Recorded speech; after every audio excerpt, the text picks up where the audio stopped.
Hello friends, ఇవాళ మన ఒక సూపర్ పౌడర్ వచ్చేయండి. ఇది గార్లిక్ పౌడర్ అన్నమాట. అచ్చం మనకు షాప్స్లో దొరికేలాగానే ఉంటుంది. ఇంట్లోనే మనం దీన్ని రెడీ చేసేసుకోవచ్చు. చాలా సింపుల్ అన్నమాట. మరి దీన్ని ఎలా ప్రిపేర్ చేసుకోవాలని ఇప్పుడు చూసేద్దామా అండి.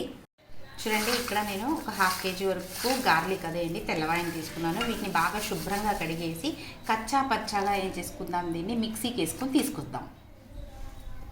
చూడండి, మిక్సీకి కచ్చా పచ్చాగా ఇలా వేసుకోవాలన్నమాట. ఇలా వేసుకున్న వీటిని ఒక 2 ప్లేట్స్లో నేను అరేంజ్ చేశాను. వీటిని ఖచ్చితంగా 3 days వరకు మనం బాగా ఎండలో పెట్టాలి. అప్పుడే ఇది అనేది మనకు బాగా డ్రై అయిపోతుంది.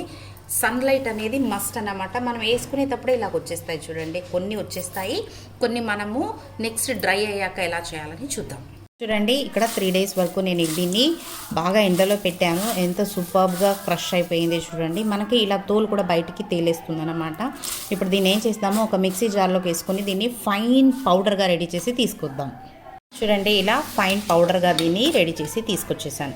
ఇప్పుడు ఒక గిన్నె పెట్టేసుకుని మనము దాని మీదకి ఒక జల్లెడని ఇలా పెట్టేసుకున్నాము.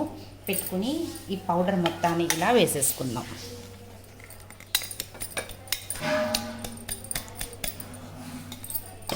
దీన్ని ఒక్కసారి ఇలా జల్లించుకున్నారనుకోండి, మనకు దాని మీద పొట్టు ఉన్నింది కదా, ఆ పొట్టు ఏది లేకుండా హ్యాపీగా ఇది నీట్గా ఏమైపోతుంది, మనకు సూపర్ ఫైన్ పౌడర్గా రెడీ అయిపోతుంది.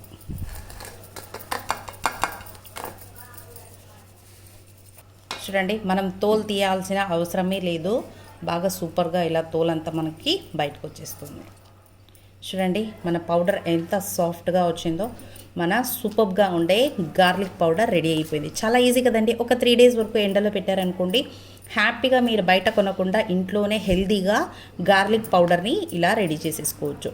ఈ గార్లిక్ పౌడర్ మనకు జింజర్ పౌడర్ వచ్చి నాన్ వెజ్లోకి మనం అల్లం తెల్లవాయ పేస్ట్ వేయడానికన్నా ఇలా వేసి ఒక్కసారి ట్రై చేసి చూడండి. సూపర్బ్ అంటే చాలా సూపర్గా వస్తాయి.